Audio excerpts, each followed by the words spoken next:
Hello and welcome to my podcast. Today's episode is all about learning and development. That's just a fluffy soft skills, right? Wrong. Yep, you've heard it before. I'm going to tell you how your brain works. Seriously, good luck there, dude. People have been trying to work that out for years. Then out comes the old learning styles, 30-question quiz, usually followed by a report that vaguely resonates with you. But let's face it, the description is so varied and vague, it could vaguely resonate with anyone. Nothing happens with this report, by the way, but you know that you're an activist, even though you want to be a pragmatist because it sounds cooler. This is usually followed up by 6 hours worth of theories and models such as SMART, GROW, the change curve, and other stuff like that. You don't actually learn how to set goals, coach, or manage change, but you can sure as hell tell anyone what those acronyms stand for and who in your team is a resistor.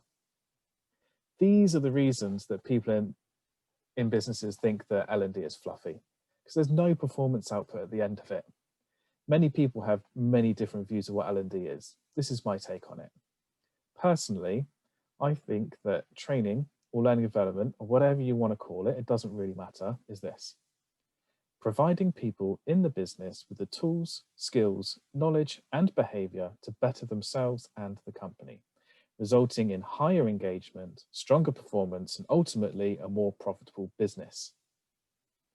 Anyone that knows me knows that I don't like to complicate things. I like to keep things simple. End users also like things to be kept simple. If we know there's an easier way to do something, why are we still doing it the difficult way? It really doesn't make sense to me. I also like to keep language simple. This is not to dumb it down. It's called making sense. If you have a multinational audience, they're unlikely to have English as their mother tongue. They're likely to only have school level English, just like we would have with another language. The only reason people use complicated language is so that they look clever, in my opinion. I call it trainer's ego. It really switches me off when I hear someone using big words. All I hear is, hey guys, look at me. Aren't I so educated using all these words? You poor souls don't have a clue what I'm talking about, but I'm going to carry on anyway. Obviously, if you work in an industry of highly educated folk whose normal language is to speak in this way, then fair enough. I'm just saying that you should use the language that best suits your audience. Anyway, moan over, back on subject. So L&D starts with a strong diagnosis. I like to build a skills matrix consisting of every task people have to do for their job role. This takes some time to build, but at the end of it, you can clearly define the differences between the roles. What do I use it for? Well, it highlights the resource gaps in the business. There needs to be a resource, whether that is a video, info sheet, podcast, or anything like that, that covers each and every task that needs to be done by someone. This helps people be able to do their jobs correctly. It also highlights the different tasks that people do. So if you want to build a development program that helps someone progress from one role to another, you can use the skills matrix to highlight the differences between the roles, therefore creating the sections of the learning. These are the clear needs to be able to do the job practically. You then just need to make sure that your learning involves the expected behaviors of someone in that position, especially if they are going into a more senior role.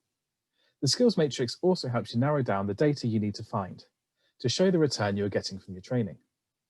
In L&D, you get a lot of training requests. As I'm not a massive fan of off-the-shelf content, due to a lack of relevance to the business or to the job role, this means things need to be designed in-house. There are 3 key things that I focus on when designing any learning or training. The first one is performance output. Before designing any learning, the first thing I will always ask is, what do you want to see as a result of this initiative? Basically, what number on your KPIs are you trying to improve, or what behavior change are you wanting to see? I'll usually ask for the data that backs up the request as a need. Then it's all about how that success will be measured, ensuring there is data to back up the improvements. The second key thing is relevance. This is all about thinking about the target audience. There is no point in using off-the-shelf content to develop our people, as there is rarely any relevance to their job role. All learning should be made bespoke for the people in your business. This means thinking about the target audience's daily lives. Are they used to being busy on their feet? Are they used to working in front of their computer? Whatever it may be, the training and learning should reflect what they do during their day to get the best out of them. Relevance also means utilizing the tools in the business in your training. If there is a resource already in the business, how can we adapt our ways of working to utilize that tool in the right way? The worst thing you could do is create multiple tools for completing the same task. It is much better to use tools they already have because they're already familiar with, and we really don't need to reinvent the wheel just yet. My third key thing is enjoyment. In my opinion, this is just as important as anything else. Once you have sparked the interest of your audience, whether that's face-to-face, online, or even in an old school workbook, if they even exist anymore, you need to spark their interest. The reason for this is it keeps them focused throughout. If it is dull and boring, people switch off and on throughout the session, and you won't see as much of an impact from the initiative. It's not about making it all a jolly up at the pub, but once you have all of the important content from your subject matter expert, you know what the desired performance output is and how to measure it. You ensure you're keeping it relevant to the people. You can then put a skin on it that sparks the interest. Make it something different that they weren't expecting. Now, obviously, there's a massive piece around facilitation and reporting, but these three key focuses we're designing will really help improve the performance of your people, therefore improving business performance. Thanks for listening, folks. Take care and keep breaking those L&D traditions.